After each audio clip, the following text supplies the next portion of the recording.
Welcome to episode 7 of Public Opinion Podcast. I'm your host, Sam Jules, with my co-host, Lou, and my secondary co-host, CP. What's up, fellas? How are you guys doing? Coolin'. What's good with y'all boys? Practicing my old man rhyming scheme, so can't call it. I might spoil it, man. You know, Hey. I love that. It's been a couple of weeks. Haven't seen y'all boys in a couple of weeks, but we back, obviously. EP7. We had the Super Bowl. We had waste management. A lot of things are going on in Phoenix, so you know it's a little nuts over here. But yeah, cool. So didn't want to dive right into it. Typically, like every episode, we always start off with our culture piece. Didn't have too many things going on, in the last couple of weeks. I know Rihanna pregnant. Super Bowl performance, amazing. What y'all think about that? Rated 1 to 10. 1 to 10. How you guys feel? I give her. I'm not even a Rihanna fan. I'm gonna give her a solid 10 just for the fact that some women don't even get out the bed pregnant. Like you gotta put this hot ass outfit on. You dancing halfway off the stage, and it was good. I definitely give her a 10 for that. Yeah, I give her a 9. She's amazing, and obviously she's pregnant, so she can't move around like that. But she killed it though. Like I watched it. I've been watching it a couple of times. She killed it, and I heard she didn't take any money. It was just more so like promoting her Fenty stuff. So yeah, no one takes money. No one gets paid. Yeah. No one gets money from it. Yeah, it's all promotional use, so that's kind of cool. So she showed out. So I give her love on that. Obviously, the Chiefs won. They got the little dub, so that was kind of cool. Patty Mahomes, Travis Kelce, them boys, crushing it. Yeah, but don't sleep, Jalen coming. So I'm happy that the Chiefs won. I ain't gonna hear all that noise. I ain't gonna. Don't sleep, Jalen coming back. Nah, Jalen's tough. Jalen is tough. He coming back. So, how you guys felt about like the last call? You think it was controversial, like the holding, or no? They shouldn't have called that there. You don't think so? The game shouldn't have been decided there. You had too many chances to win that game. So you holding shouldn't have mattered. Yeah. Like, you had the ball for 30 minutes. That's true. Yeah. No, I ain't gonna lie. Them boys folded that second half. They folded. They folded big time. Bro, I didn't get to watch it. Literally, like, I was in Cancun and was on my flight. And as I land, the pilot goes, and your 2023 NFL Super Bowl champions are the Kansas City Chiefs. And I'm like, damn. But I heard it was a great game. Flex. No flexing on us. No flex. No. But he's on the PJ. Private jet flying to Cancun. I don't even think they got flights at that time to Cancun. Let me go check our itinerary. How you got out there? I'm done. Excuse us, Sam. Excuse us. Yeah. Excuse us. We would have been flying Spirit to Cancun. What? Our goddamn pilots don't even talk. You don't hear his voice till the plane's going down. That's it. That's the only time you go hear. Nah, bro, that boy would have lied to me. That boy would have said, "Hey, the Atlanta Falcons won. Congratulations." Yo, that's funny. But nah, man. But it was cool. I mean, I ended up watching it later, but it was dope. But cool. So again, didn't really have too much going on as far as the culture piece. So didn't want to go into our predictions and do a little compare contrast from episode 1 to now. I did look back at the video, kind of saw who we picked, and see if we're still messing with those picks as far as who's coming out of the East, who's coming out of the West, who's going to win it all, and so forth. I guess I'll start off first. I had the Nets coming out of the East. So we looked great. Don't get me wrong. We did look great while everyone was playing. I think KD said they played 17 games together with the Kyrie. Everyone looked good. Ben was starting to have a little stride. We got a new coach. Like everybody was cooking. And of course, them boys are no longer on the team. So I'm pretty sure the Nets aren't going to come out of the East. And then out of the West, I ended up picking the Clippers. So still feel confident in that pick. I think the Clippers still have a really good chance. Norman Powell's been doing well. Kawhi's been doing amazing. PG's playing well. And, they got a couple of new pieces, which we're going to talk about later. But, so I feel like my predictions are 50-50. The East, obviously, I don't think we're going to go anywhere with the Nets. But in the West, I feel good about the Clips. So that was mine. Clint, you had Philly coming out of the East. What are your thoughts there? Do you still feel like Philly could come out of the East? It's been a season. Philly has a lot of, to say the least. they have a lot of banged up, in my opinion. The banged up Embiid is never no good for anybody. James Harden still hasn't shown me he know how to catch and shoot yet. That's your man's though, right? Hey, but first of all, there you go. I'm done. Oh my god! I knew this was coming. And the Nets owe him an apology because all them boys is out of there in the same way. Talking about, True. Man, we need to get, they owe him an apology. We get to that later. Do I still think they can win the East? The East is so open right now, bro. I think Milwaukee got better, so it's gonna make it harder. I think that's the only difficulty. But I mean, you still got to play the game. Yep. And then you had the Clips coming out of the West, so you both had the Clips. What are your thoughts on the Clips? I feel like the scenario is kind of the same as what I think in the East. It's the West is open, but the margin is a lot tighter. It's going to come down to matchups, in my opinion. And I feel like I don't think they come out the West anymore. That's just my personal opinion. The landscape has changed in a way to where being part-time is going to penalize you now. They got a lot of part-timers over there. That's true. Like, we really haven't seen them at like 100%, like, all year. Like, correct. Even with John, they're like 90%, they're winning. So. I agree. It's just like, but it's always like a coulda, woulda, shoulda. They're gonna have to play the rest of the games from here on out. Yeah, no benching, nobody, time management. Like, get your chemistry together for me to be a believer. Like right now, I'm not a believer. I get that. And then Lou, you ended up picking the Bucks out of the East, the Milwaukee Bucks. What are your thoughts there? Do you still feel that way? I know Giannis just kind of went down with his wrist injury, but do you still feel like they will come out of the East? Guaranteed. So, the only thing I'm a little weary about is Middleton. I feel like he's still trying to get his feet under him, but he's the only one I'm really worried about. But yeah, like Clint said, the East is wide open. But I still think Giannis is Giannis, so I still think he's definitely getting out of there. Yeah, they're still winning games. Bobby Portis is hurt. Yeah. They're still winning games. Brook Lopez still, producing. Drew picked it up. So, Drew picked it up. Brooke picked it up. So they're carrying the weight right now until Middleton comes back. So we'll see. And then in the West, you had the Dallas Mavericks. Obviously, new pieces, right? We're going to talk about that a little bit later. Dallas Mavericks, what are your thoughts there? You still riding with Luka to come out of the West? No, I'm sleep. I'm sleep. Big mistake on me. I definitely the West now. Yeah, it looked good on paper. Huh? Yeah, it looked good on paper. It did look good on paper. Yeah, it did. I gave Doncic too much love, but the West now, I don't know.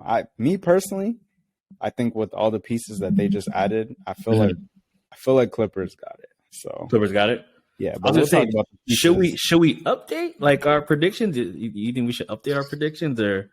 I'm standing on mine, man. Like that's me. I feel like that's why they're predictions. You can't just put a booking ticket in and just change it when you see the halftime. Like, that's true. I still have Bucks to win it all, so I'm still solid on that. I'm good. Yeah, Nets ain't going anywhere. Clips, I'm riding with the Clips, but Nets really ain't going anywhere. But cool. So we could transition into just like overall NBA news, right? I know trade deadline was last week, if I'm not mistaken. A lot of things popped off. First things first was Kyrie requesting the trade, right? Kind of like put a hold on the whole NBA. So Kyrie requested a trade. And then to our surprise, ends up going to the Dallas Mavericks, right? Dallas Mavericks is now teamed up with Luka. And, a lot of pieces were moved around. So I wanted to get your thoughts on there. And like, do you think Kyrie gets him over the hump or no? Do you feel they got better? Did they get worse? Like, what are your thoughts on that? I'm not going to lie. I'm very questionable on this whole, like, this move that Dallas did because ideally, I don't see Kyrie staying there after this summer. Yeah. So why, why do you move these key pieces from Luka? Like, you guys got close. Like, why are you moving these key pieces from Luka to pick up a rental? You know what I'm saying? Yeah. So just for you guys to get kicked out the second round, Yeah. And think about the pieces that were moved, right? Dorian Finney-Smith, Spencer Dinwiddie, and like I think a pick, if I'm not mistaken, 2029 first round pick and 2 second round picks, So it's like your future, and now guys that were riding for you as well, that were doing fairly well, if you think about it, So it's like, just for a rental, like, I don't know. I don't know about that. To me, I got more faith in the Dallas organization. So when I'm looking at what he got traded for, like statistically, if I'm going that far, I'm taking that trade. Kyrie averages both better than what both of those guys are going to be. Yeah, putting out. So his output is better, but at the same time, for the rest of this season, though. That's correct. And I was going to say, I'm confident in who Mark Cuban is. Okay, like he's a player's owner. Like everybody really rocks with Mark Cuban. Yeah. So it comes down to what Kyrie's really looking for, because you're now in a market to where you get to keep most of your money. So if they do extend you being in Texas, you get to hold more of that. And two, I think it just goes down to how well him and Luka mesh. If they can't mesh, I don't see Kyrie just going, all right, I'm out. To me, it doesn't make sense to go, because you have to think about what Kyrie's been through. Like I've sat out a season. I lost a lot of money in that situation. I've donated money. My name is taking a lot of flack. If I keep hopping team to team, I'm going to keep getting this flack. You know what I'm saying? So he has a lot to lose in a sense. So it's like, why not sit down and really get some of that money back, get some of that notoriety back? I say him, I sound like a 2 year maybe. Yeah. 2 option. Yep. Maybe an option after the first year. Kind of see where you're at. That's kind of what I've been trying to work if I'm Kyrie. If I'm not, if I'm still questioning it. And I'm sure there are things behind the scenes that we don't know. Like, I'm sure there are conversations with Mark Cuban, like, hey, I want to stay here long term. Obviously, But how many times has he said that? Yeah, I was going to say, you know the NBA, though. There's no loyalty, really. He said that with Boston, Cleveland. Like, Kyrie is Kyrie. But I feel like ideally he wants to be in LA. Like, I don't know. Yeah, I think so too.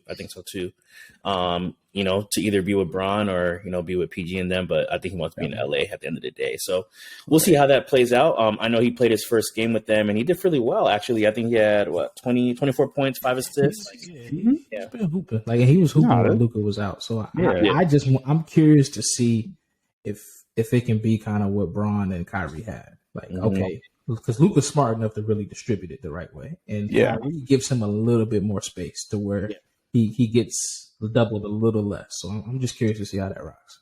No, at the end of the day, this is Kyrie Irving, bro. This is one of the best ball handlers that we have in this game. Like, he can finish on anybody. Like, this is top 10, best PGs right now. Like, so I don't doubt that, like, he can provide those buckets that Dallas needs, but it's just, he's a rental. Yeah, I mean, I guess we'll see. You got to wait and see, right? You got to wait and see for the season and postseason. So I guess his teammate also requested a trade. His ex-teammate, my apologies, Kevin Durant. Kevin Durant is now a Phoenix Sun. Crazy enough, who would have thought, right? Gets traded for Mikal Bridges, Cam Johnson, Jay Crowder, and 4 future first-round picks. It's a whole lot of pieces for one person. Want to get your thoughts there. Obviously, me personally, I feel like it was a lot. Mikal Bridges was kind of turning that corner. While D-Book was out, he carried a lot of the load, and I could see like his rise into stardom.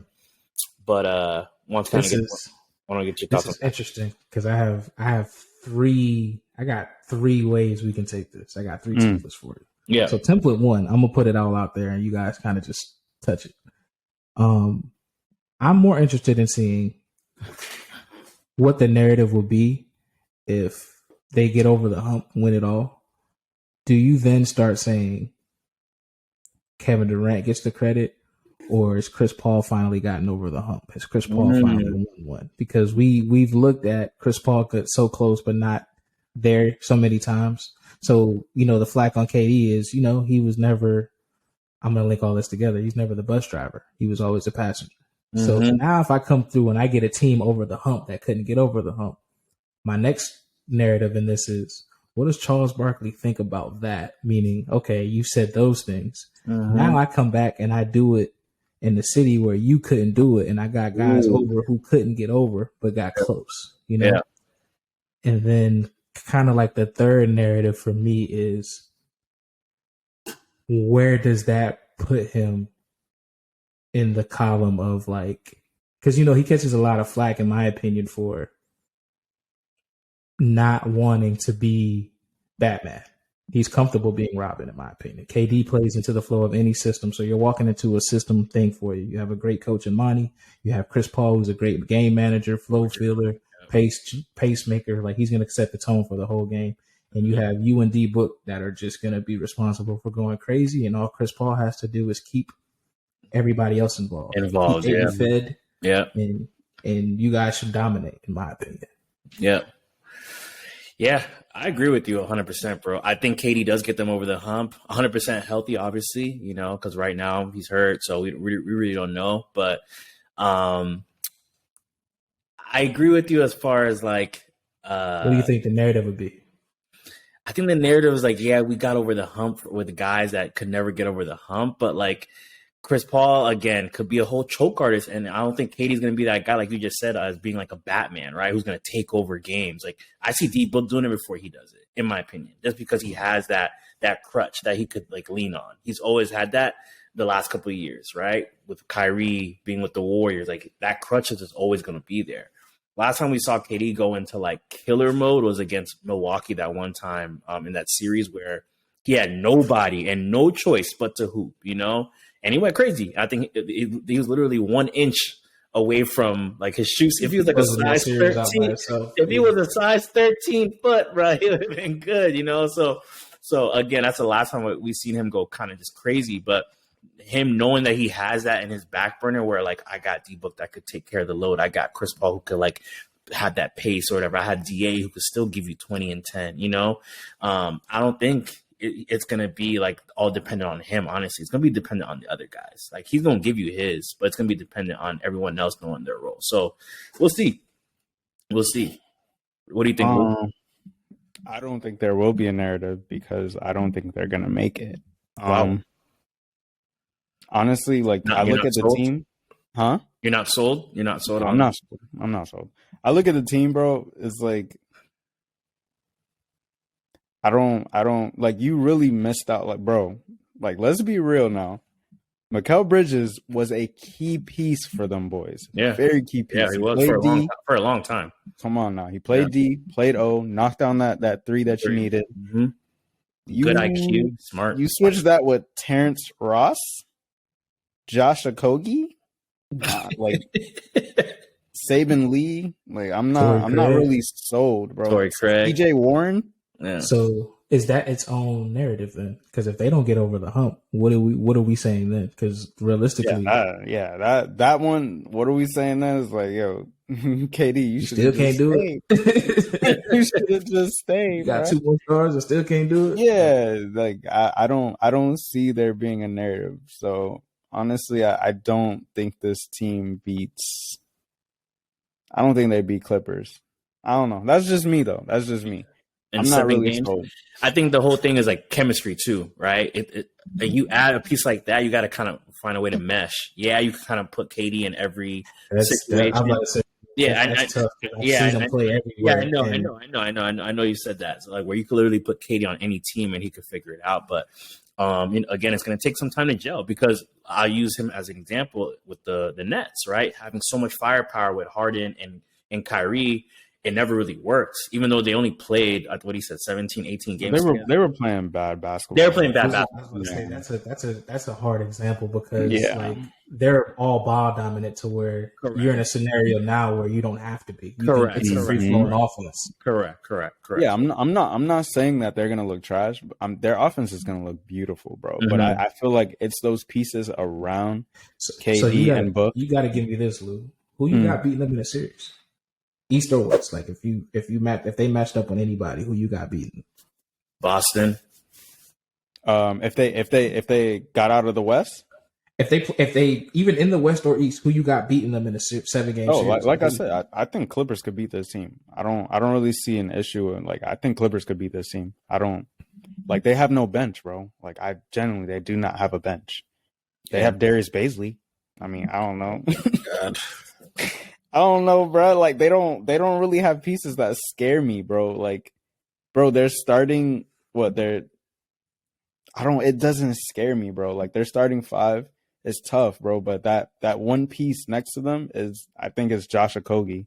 T. Ross is like the best scorer off the bench now. Yeah, bro. Yeah. Like for me, though, that's where it matters, bro. It's your bench. It's those other key players, bro. Yes, I know. KD can give you 35.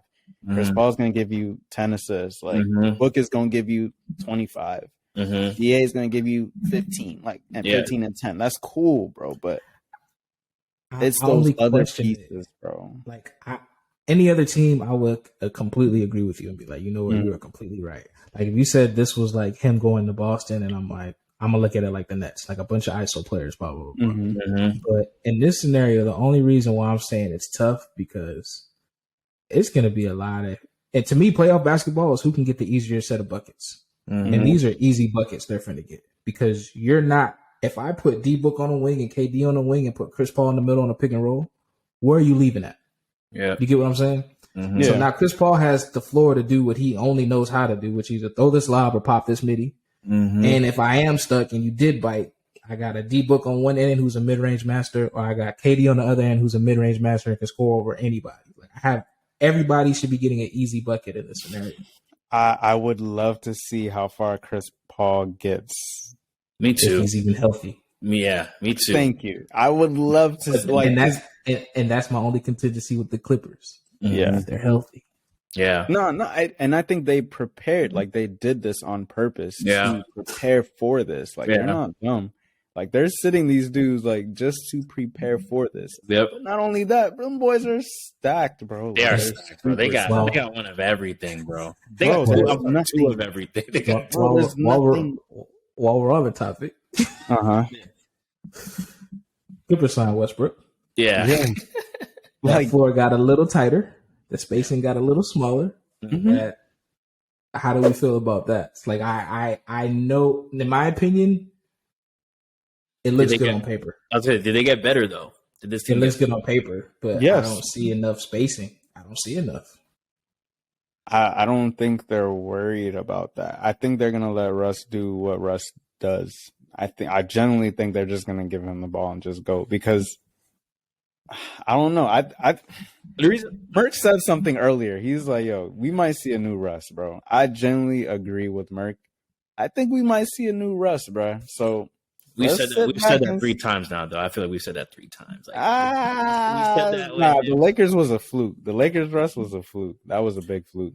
But I don't know. I feel like he has better people to pass to rather than Austin Reeves. And that's why we play the game. I'm curious to see.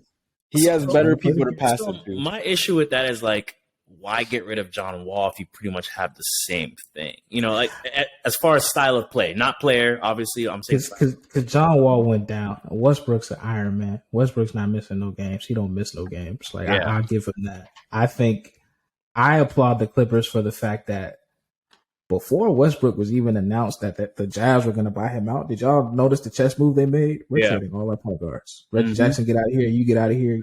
And they knew, like, no, we're going to go get that. Even when, because we just, like, to put all your chips in one basket, like, what if Westbrook said, I'm going to Miami? Yeah. I'd have been mad. Sick. Seriously, though, yeah. But I feel like if that happened, they would have got Pat Bev or something like that. Yeah, true. Yeah, true. So, there's still a couple guys that's available. But, yeah, they talked to PG. Remember, PG even said, like, we know who we want. So, I mean, it was the proof was already in the pudding. That's what you call riding for your dogs right there. Yeah, bro. Them boys got Norman Powell. Like, bro, they have Rocco. Like, bro, those are the pieces that Phoenix is missing. Yeah, Batum. Bro, they have stupid pieces, bro, to the point where Kawhi doesn't have to drop 35. He just doesn't have to drop 30. Like, Terrence Mann can go off. Like, bro, Plumlee off the bench. Like, what is this, bro? Like, anyway, that's a starter. Anyways, Plumlee's a decent backup, right? Bro, that's the starter. So anyway, Sam, I'm talking to you right now because Lou, he had something in that red cup. That's crazy. This is a double machine, bro. All I'm saying. All right, so let me out.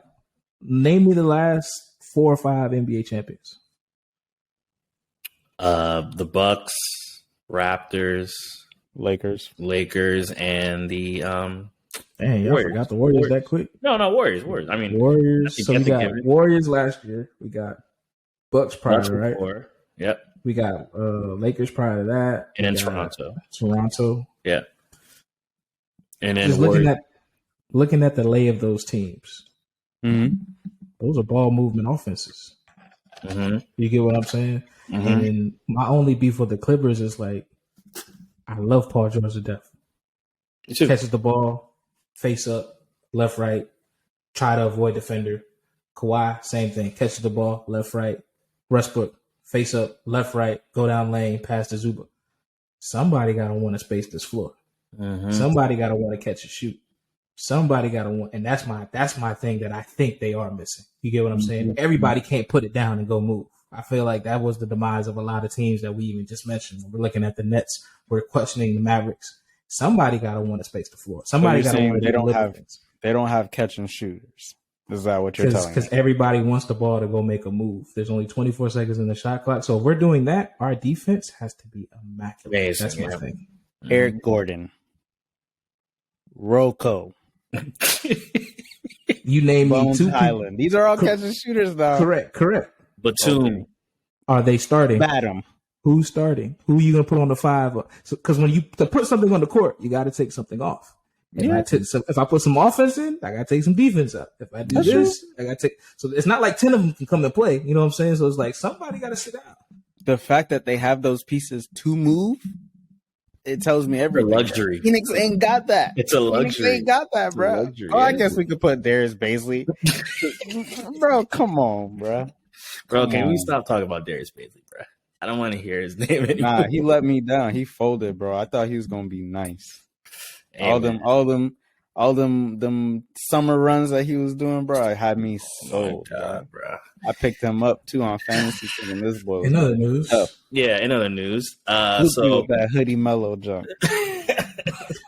So those are the top trades, and I know the Lakers made some moves too. I definitely want to give them an A+ as far as like moves that they made. Watch that cup during the deadline. Lakers end up upgrading. They got D'Lo, they got Malik Beasley, Jared Vanderbilt, and the T-Wolves end up getting Conley, and then that's where Russ got bought out. So I want to get your thoughts on the new Lakers. What are your thoughts there? Do you feel they can make this push to where they could potentially get into the playoffs, or the moves are kind of like irrelevant? They're going to be in the same boat. Nah, they look good. On paper, again, the team looks good. They got the right pieces. They look like a whole new team, honestly. Yeah. They did good. But I still need to see more. So we'll see. There's 20 more games left. We'll see. But they got good pieces. They got that shooter they needed. Malik. They got D'Lo who can, floor general. Yeah. They look good. He's a big guard too. Yeah. We got awkwardness in the back because you used to date my mom. Like, we got a lot of the Lakers, in my opinion. We are about to find out, in my opinion. It's all for the story. We're going to find out what they're really made of. And I say that meaning, is it egos that kept them from their success, or was it personnel?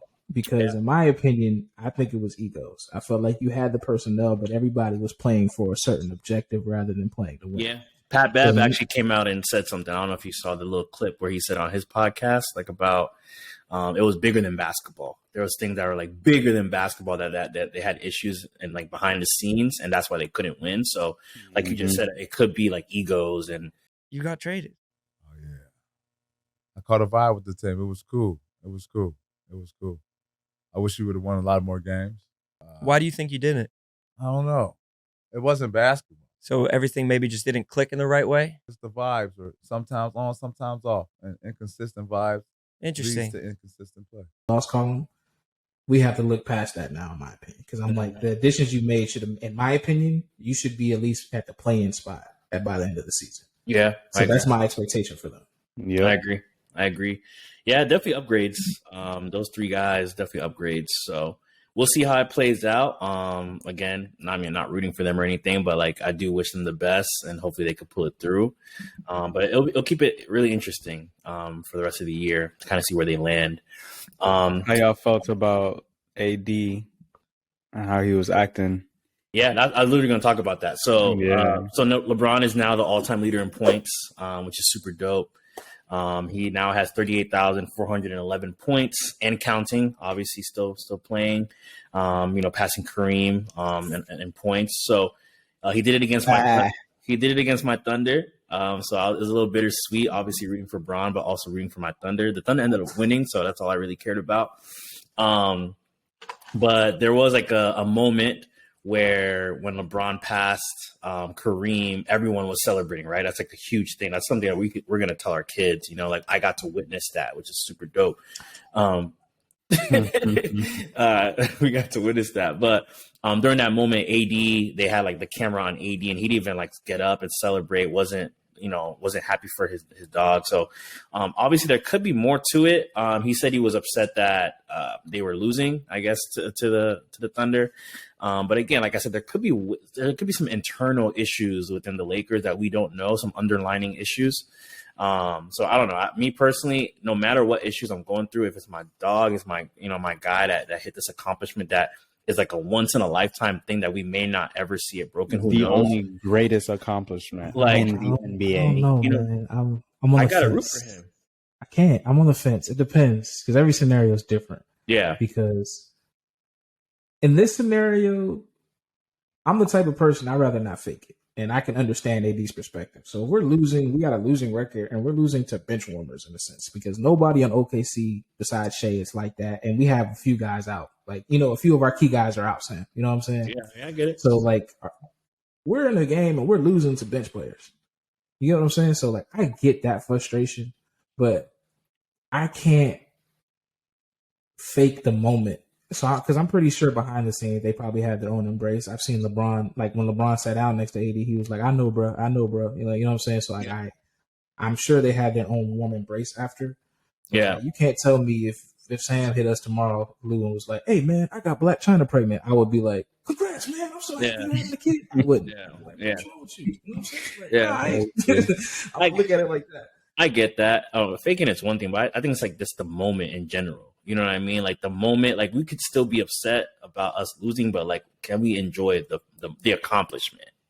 So my thing is, you did nothing. Yeah, that's another good point. You at halftime, you ain't contribute. Don't do it. You're the reason we losing. Don't do it, Lou. You not doing nothing. All I'm gonna say is this: when we go back and we watch that game, and LeBron had 36 the first three, right?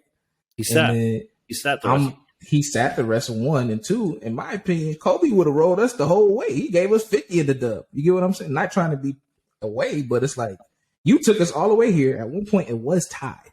You know what I'm saying? And then you said, "Foot hurt. It ain't hurt the first 36."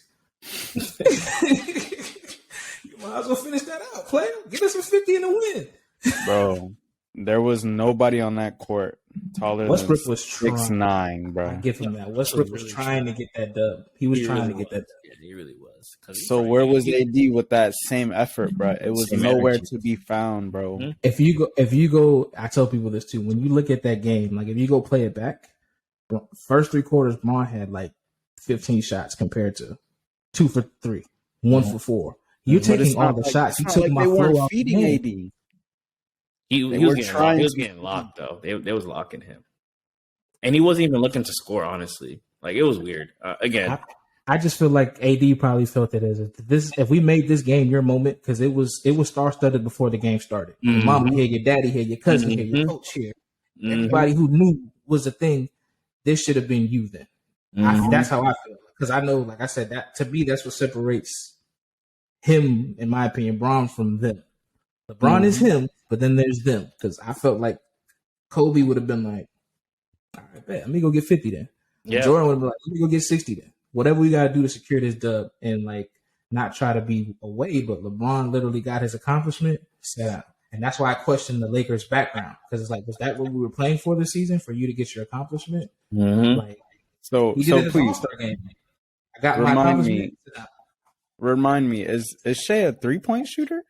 No. Not at all. Oh, okay. So he was in the hole getting his, right? Correct. That's AD's hole, right? Correct. Oh, they was all in his house getting buckets. Yep. Bro. If you're not gonna do it on offense, do it on defense, bro. Give me something. Any effort. I would feel comfortable too if this was like a landslide, like we blew the Lakers out. If we won by like a dub, it was a close game the whole game. They tied it in the fourth. We barely won by was 3. up the whole game. LeBron could have been that difference. That's my only point. We was cooking them, but we don't know how to win, Clint. So we don't know how to close out games. Yeah, we almost lost. We almost lost. So, but again, want to give LeBron his love, shout out. That's huge. Nevertheless, then want to talk a little bit about the Lonzo Ball thing. I know Lonzo Ball. I think the Bulls came out with a statement and said, "Hey, we're just going to shut him down due to his injury. He's been out for 2 years now, very similar to the whole Jonathan Isaac thing, low key. But 2 years now with the knee injury, they said he still can't run, still can't." Yeah, literally, like I really can't run, so can't run or jump. So there's like a range from like 30 to 60 degrees when my knee is bent that I have like no force, and I can't catch myself. So until I can do those things, I can't play. So he's not playing. I wanted to get your thoughts on that. Do you think he retires? Do you think it's like, he's able to come back, or what are your thoughts on the whole situation? It's a big blow, pause to the Bulls, the organization, yeah, because they really need him. They really do. Because if he was there, I feel like we'd be looking at a whole different, probably a top 5 team. Yeah, they got everything. They got everything. Exactly. Yeah. So, man, does it suck? Because he was literally a perfect piece for them. Yeah. I don't know what's next for him, bro. Like, honestly, it sucks, bro. Injuries suck. I really wish, he was like a really good sensation for the NBA. Yeah. I don't know. I hope he comes back. I don't know what's next. I don't know the future, but I really do hope he comes back. But it doesn't look good for this season. Yeah. It probably doesn't look good for next season too, yeah. What about you, Clint? I always say I prefer this outcome. Like, not in a weird way, but I hate when kind of guys play through it, if that makes any sense. Mm-hmm. And you're a shell of yourself, and then everybody's questioning your game. Yeah, so I kind of admire the fact that he's like, I'm not right. I'm not going to come out for a game or two and tarnish it that way. I'd rather get completely healthy. Yeah. I think that's the safest thing for his career future. And I think if he's doing it that way, then he'll be able to bounce back in some way, form, or fashion. So you're saying this is what Ben should have did? That's proving my point. Him, yep. Michael Porter Jr., like, come out if you're back is bad, don't come out here for a week and play through it. Yep. Because when you look bad, you get criticized that bad. You know what I'm saying? Like, and I feel like with the money the Bulls gave Lonzo, if he came out there and he was a shell of himself, it makes it's all bad for him and complete. But I agree with Lou, because like, he was a big part of that team. He could have kept Big Voot fed. He could have gave him fed. He could have. They could have been essentially Showtime Chicago, throwing lobs to Lonzo, DeMar, pushing the pace. Yeah. He plays great defense, Paul. So it's like it would have been perfect. Yeah, I agree. They just picked up Pat Bev today as like a replacement. The hometown kid. Yeah, so obviously with them shutting down Zoe, they had to pick up another point guard and picking up Pat Bev. So hopefully Pat Bev does well in that system. Obviously he's going to be defensively driven. But yeah, it just sucks, bro. I hate that it happened to Zoe, because he's a good guy, good dude. So good player as well. So yeah, hopefully he bounces back. Yeah, we'll see. Lou, start, bench, cut. Ooh, I do have a nice one for y'all boys. So this one's kind of like a low key one. Mind you, all these guys are in their prime. I want you to think of them in their prime. Yep. Marc Gasol, okay, Jermaine O'Neal, Al Horford, prime. All right, let's see. Prime, start, bench, cut. Marc Gasol, Jermaine O'Neal, I'm good. Al I'm ready. Horford. I'll go first on this one. Okay. I'm gonna start J.O. Jermaine O'Neal. Okay. His story is crazy, coming from Portland, rookie, and then going to Indiana, and pretty much handed the keys. They handed the keys to him. Yeah. I'm pretty sure, Lou, you know them days when they played against the Heat. Yeah, and he was, going crazy. So yeah, I'm gonna go Jo. Like I feel like longevity wise, he did fairly well. And he dropped a lot of buckets, bro. I think he like kind of rejuvenated that power forward position too. Like stretch four that can go in. So I'm gonna go Jo starting. Mm-hmm. I'm gonna bench Marc Gasol. Ooh, I'm gonna bench Marc Gasol. You're cutting Al Horford? I'm gonna bench Marc Gasol just because like I feel like he created an identity in Memphis with Smash House, him and Zebo. Like they had like a name for themselves. Again, a stretch three. I know Al could hit that too, but stretch three defensively, I feel like is a better defensive player than Al, in my opinion. Okay. I don't know. I just feel like Marc was just like an overall smart. And he's a Euro dude, so you know what I mean. Those guys know how to pass. They know how to play the right way. Those guys know how to play the right way. And I'm gonna just cut Al. I love Al. I think he was great when he played for Atlanta. Great when he played for Boston.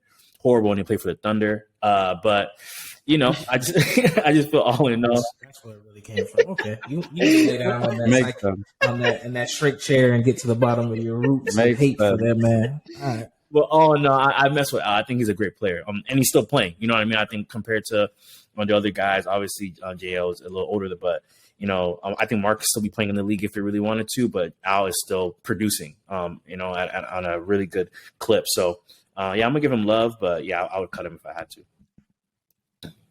Okay, Clinton. Complete opposite in a sense. Start Jo. I like Jo's. I always have a thing for dudes that want to be on the court, want to get better. So kind of just watching his, like Sam said, his origin story in Portland, but swinging that back to the Pacers and knowing what he had in the tank to try to win, but the malice in the palace kind of messed that up. They probably could have got it done there. That story's crazy, by the way. That story is dope. It's crazy. And how it affected his career, crazy. Correct. So it's like, all right, cool. He was put in a situation to be a good teammate or be selfish and win. In a sense, like a dude I don't really rock with, I threw punches for. Salute for that. Yeah. Start him. I'm gonna bench Al Horford. Al Horford, I think you slept on his success a lot. So I'm saying, like coming forward, he went to college. You have to understand, he went to college with. At the time of Aaron Hernandez, Tim Tebow, and you were on the basketball side of that with Corey Brewer and everything like Joe Keem. And you had that success. You followed that up with, I think his whole career he went to the playoffs until he got traded to us. Oh, true. Yeah. You know what I'm saying? So it's like, you're right. You can't take his piece out of that. Like, okay, you still contributed to all of that. And then the most iconic moment, and one of the most iconic moments, and when Giannis dunked on him, and then he was like, "Oh, bet," and then went crazy last year. Yeah, just to show, like, hey, you know what? I'm 50, and I'm gonna show you better than I can tell you. So I give him his salute for that. Like, I always take people that play with their heart. I'm only cutting Marc just because I felt like Marc was great, but for like a short period of time. The time wasn't enough. And him being a French player or overseas player, yeah, you're great, but sometimes that is held against you because you've been playing basketball professionally so much earlier. So like your love and passion for it kind of dies out early, because to me, he was kind of just floating. And after he left Memphis, it was kind of just like, do what I can. You know what I'm saying? Yeah. We won a chip in Toronto, though, just saying. Off the bench. He didn't really play. He wasn't a key contributor. That's kind of like my point. Like, if Boston, he started and played. Yeah, he played. What did he average? Like five, and 2? You probably talk about Lakers, Marc Gasol. He didn't do really much for them. But hold on, let me see. Yeah, look it up. He played. He did pretty good in Toronto. Got him a chip. Toronto, he averaged 9. You're 9 and 3. Come on. 9 and what?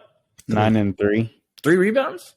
Yeah. And that's not even the playoffs. And he wasn't defensive player of the year mark then either. So like I was saying, he fell off a little sooner than he should. When he left Memphis, he kind of was just floating. And no disrespect to him, he's playing his role. Of course. I felt like he always could have been what Brook Lopez is now. He could end his career like that. You know what? Cool. I can be a secondary guy. I can play my role, but I can still come down in this box, do what I got to do. I can still block shots, and I can hit this corner three. I felt like he had some years of that is what he should have been putting out rather than kind of just floating. Oh, okay. Fair enough. That was good. That was good. For me, I'm gonna go with the Godfather, Mr. Al Horford. I love Al Horford, just because he really evolved with the game, and that's the reason why he's still here today. You know, like because he could have been out of here a long time ago, but he evolved with the game, and he can sit here and shoot the threes, post you up, get the board. You know, like he's really nice, bro. So I do appreciate Al Horford. So I'm gonna start him. Prime Al. Jo is tough. Jo is very tough. He had his days with the Heat. They weren't so well, but he did his thing. But his Pacers days, I do remember him killing us, Miami, murdering us. Post, everything, fade, jab, dunk. Like he had it all. Footwork was crazy. Yeah. OD, and he took Indiana really far. Who's his point guard? Travis Best or Jamal Tinsley. They had somebody Jamal Tinsley, yeah. Mark Jackson too for a little bit too. Yes, Tinsley was tough too. Yeah. So did they have TJ Ford? I don't remember. I gotta go back to my 2K days. Yeah, it was Milwaukee though. TJ was Milwaukee. He did have a stint. Yeah, and for a little bit, like a couple games, and then he got hurt. But yeah, dang, yeah, 2K for real. And then definitely off the bench, I got Jo. And I'm cutting Gasol just because, I mean, his Memphis days were tough, bro. Smash house. Gasol's Memphis days were real tough. But I feel like he kind of changed the game too, as far as like bigs, like the big on big, because like you had two guys. That's probably like the last time you saw them efficiently from like both sides, because usually it's like a big that's just clogging, and the other one's pretty good, like Timmy on the Spurs, but like they both equal output at him and Zebo. Like, so that's why I put him in my bench. But for me, he's not the best Gasol, so he's cut. True. Yeah, true. That's true. Very accurate. That's where I'm at. Did want to talk a little bit about the Kevin Love signing for a brief couple of seconds. I know the Miami Heat, speaking of Godfather, the Miami Heat, Pat Riley decided to sign Kevin Love. Baisley, right? Baisley again. Baisley these, boy. What's going on in South Beach? Yeah, word. So I think my internet connection is cutting off. Everything is going left. My Chrome done shut down. I'm done. The Godfather has struck once again and has decided to sign Kevin Love once clearing the waivers. Don't forget pending Cody Zeller. Oh, I'm sorry. And Cody Zeller and pending Cody Zeller pending to the team. So we wanted to get your thoughts on that real quick. We don't spend too much time on it, but wanted to hear what are your thoughts on the pickups. Personally, I'm very stressed, very depressed. As far as younger and y'all getting older. as far as trades go, we deserve a Z, because we didn't do anything, bruh. And just like Miami Heat fashion, we go and sign Kevin Love for a cheap deal, like. Bro, this man is a has-been, bro. He's not him no more. If we're doing this as Minnesota days, bro, please yes. Yeah. Bro, what are we doing? Like, what? This is... Y'all be signing people as they jersey retired. I don't get why y'all be so late to the party. On their way out, bro. That's literally what the Miami does, bro. Pat stuck in the... Bro. Hey, if you're trying to be funny, y'all literally have signed everybody on their way out. Amari Stoudemire. Yeah. Y'all had, if you Joe really Johnson. About it, Johnson. Y'all really just touch people on their way out. Like, it's been a pleasure. Have a good one. Jermaine O'Neal. Kyle Lowry. Jermaine O'Neal. It makes sense. Bro. The list goes on. I ain't know We're hanging on to you, D. They really do it, though. To end your career, bro, you go to the Heat. You gotta play in some. Yeah, bro. Come get some sun, some no tax. Spend your fun in the sun. Spend your last year on this year veteran men in South Beach, sitting on the bench saying, you gonna work yourself off though. We gonna make sure you work. Yeah. Everybody getting that work in over here, but it's despicable, bro. I'm so sick of Miami right now. We're trash. I just want to rebuild. I want everybody out. Blow it up. Just blow it up. Bro, get rid of Pat first. Pat Riley first. He just trying to keep the players around his age. Nah, he want to make sure everybody he playing with got gray hairs like him. Like that's all. Man. Get him for investment ideas. Like these guys know real estate. Bro, Duncan should have been the number one name during he's these. Still on the roster. I forget they still on the roster, bro. Not Tim Duncan, bro. We should get Tim Duncan right now. Actually, we should holla at him. He won. We should holla at Tim Duncan right now, bro. Yeah, they put Timmy in a jersey. Veteran bench. I wouldn't doubt it. Next segment, bro. Oh man. I wanted to touch on the All-Star game for a quick second as well. Yeah. So All-Star game happened last night. And wanted to get your thoughts on it. For me, terrible. I think the whole weekend was 4 out of 10. Yeah, bro. I give it a 5. I give it a 5. Yeah, only reason being the story with Mac McClung was kind of cool. So I gave it like, him obviously being in the G League, whatever. That was pretty dope. Like, I think it's going to open up opportunities for him moving forward. So I think that was kind of cool. Aside from that, terrible, bro. Like, they had Tyler Hero shooting 1 out of 30. Like, whoa. Hey, bro, I'm just saying what it is. There was other people shooting horribly. Julius Randle. I'll say Julius Randle. Thank you. I want you to understand this. I wish for the first time in my life I lived in a place where you can legal bet, because I predicted everything before it happened. It was that bad. When you went to the 3-point contest, I said, only person in here that can really shoot is Dame. Yeah, and Buddy. And Buddy's a pretty good shooter. That's all Buddy shoot is threes. So before the Slam Dunk Championship I said, man, it's gonna be Mac McClung. Yeah, literally. Yeah, I called it before they even dunked the first dunk. It was like, It was so bad. I went to get something to eat after the first round. I was like, yeah, Mac won, and I came back and he was holding up his trophy. Yeah, bro. I mean, in the All-Star game itself, I predicted the MVP. You can ask all my homies I've been on the game with. I said it's either going to be Dame or Tatum. Dame probably want to bring home an extra trophy because he got one last night. And I said Tatum's the only person that can shoot open shots easily and dunk whenever he feel like it and actually carries the play. That's true. Cool. That is very accurate. Very accurate. Very accurate. I had Ant-Man getting it, but I guess came he off the bench. It's always a starter. The bench. Yeah, it had to be some of the starters. Yeah, for sure. They're gonna get all the minutes. But wanted to ask you guys, like, is there any way the All-Star Weekend could be fixed in your opinion? Me personally, take everything away. Yeah, that blow too. Yeah, blow it up. Skills challenge, they got to fix that. There was like back in the day, they used to do like another skills challenge. It was like way better, but again, whatever. 3-point challenge, it got to be guys who legitimately can shoot threes. They had some dudes in there like, what are you doing here?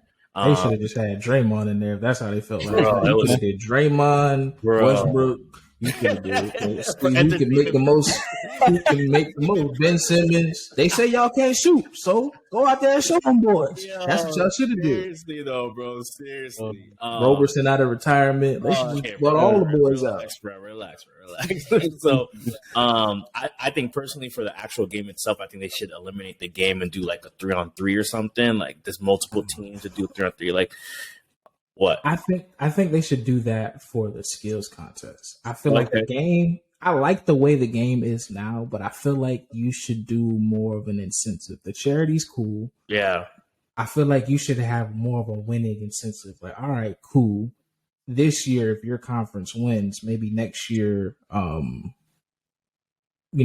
All-Star Weekend is for the East it delays like a week or something. You get what I'm saying? Give them more time off or give them more money incentive. Something for the skills. Take that out and literally, because we know this story too well.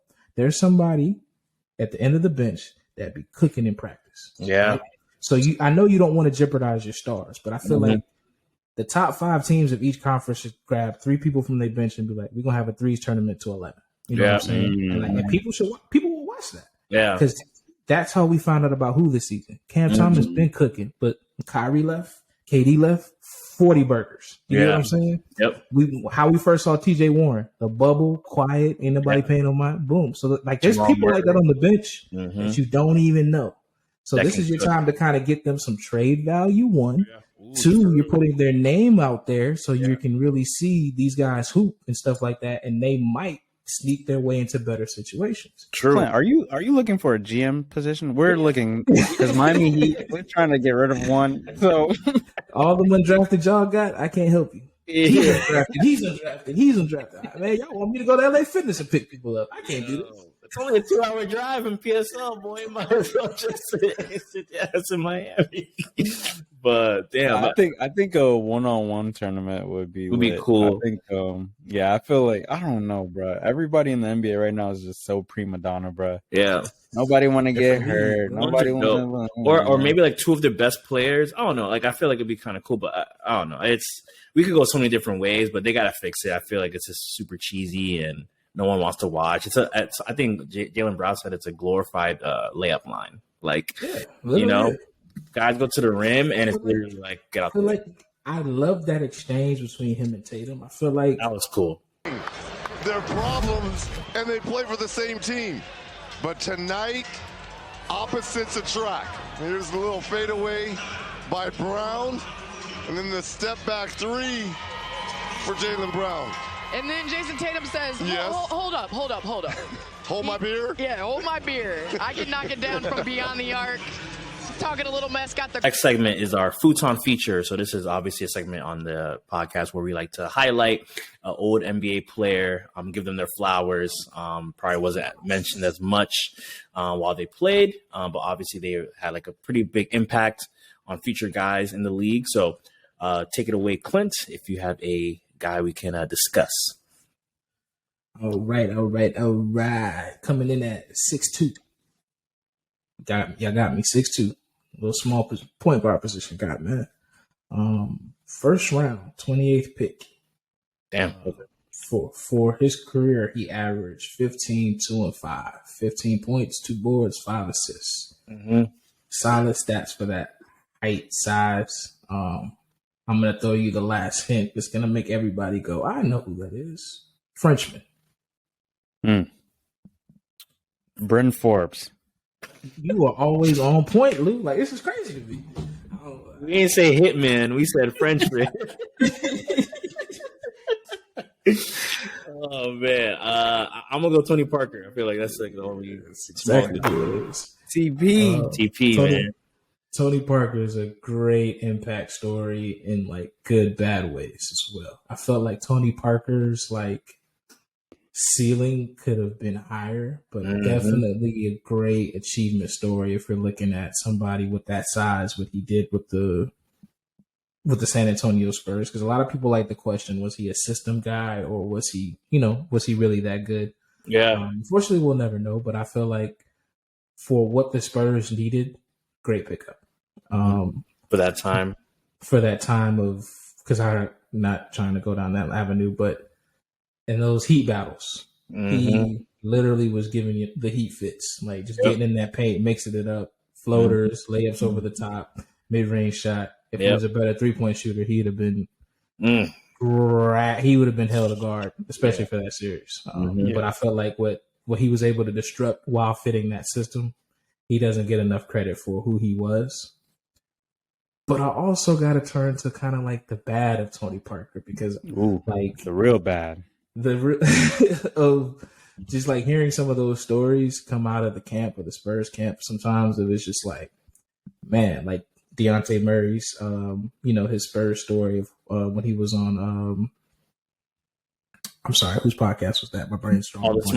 All the Smoke. Yep. Yeah. And he was talking about, him not being able to get burned. When I hear Steven Jackson always tell them stories. Steven Jackson be going off on him, bro. I think he's mentioned TP like 4 times now. on different podcasts.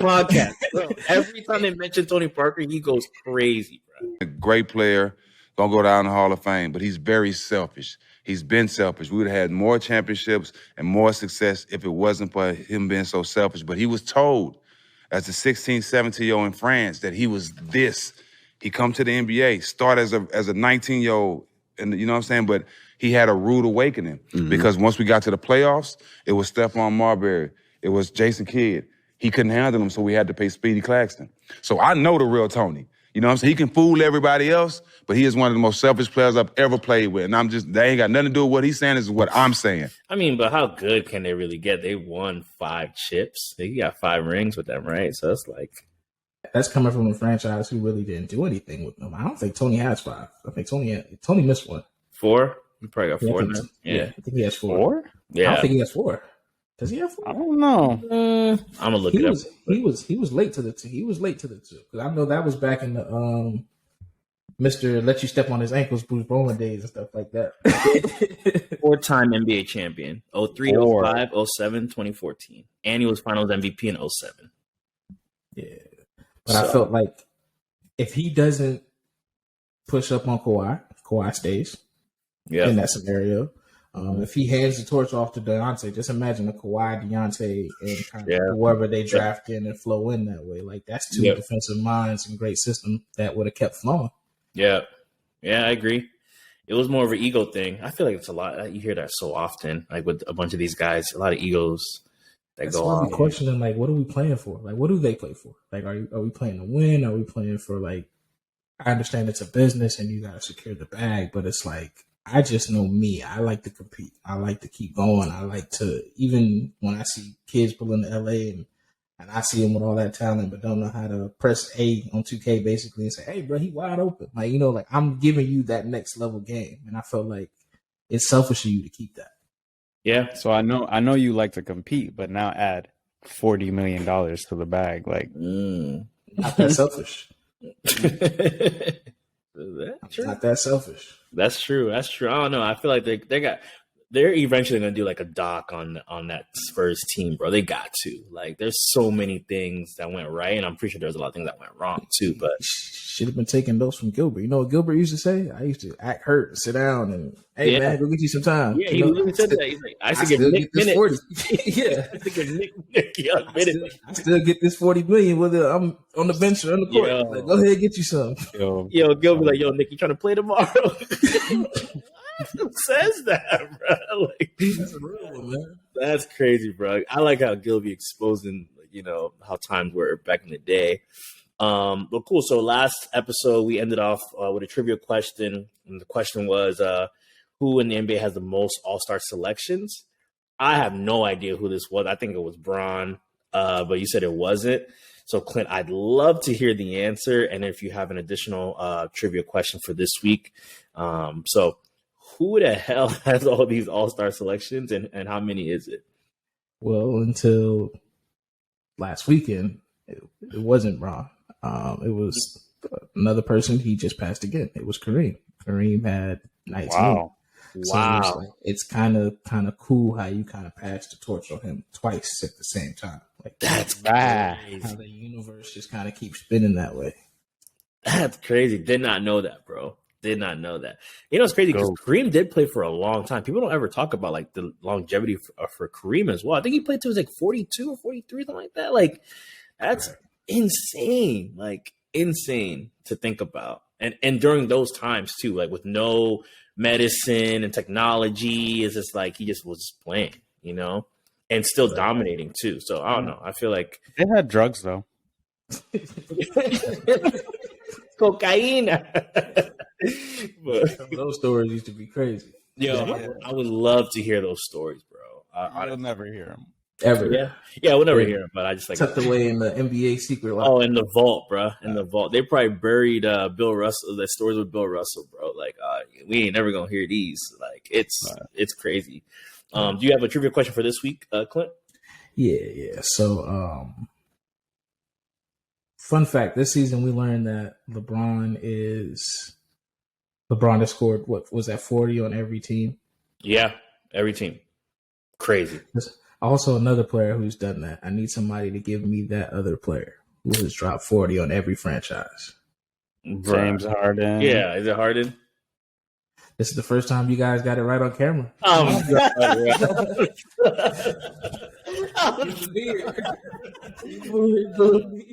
I didn't know it was Harden, bro. Oh, man. Y'all was trying to give LeBron credit for something that somebody already did, man. Come on. That is crazy, though. That is actually pretty crazy if you think about it. But yeah, that's James Harden don't get enough love, brother. I promise you. and this is the only reason why I'm such a fan.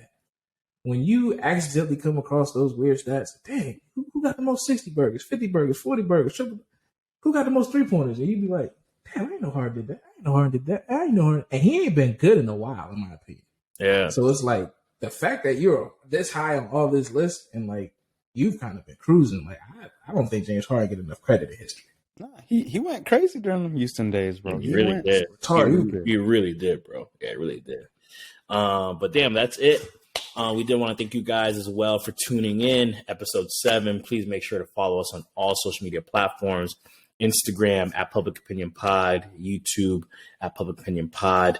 Still working on the whole Spotify thing, but definitely want to say thank you again. And we're out of here. True.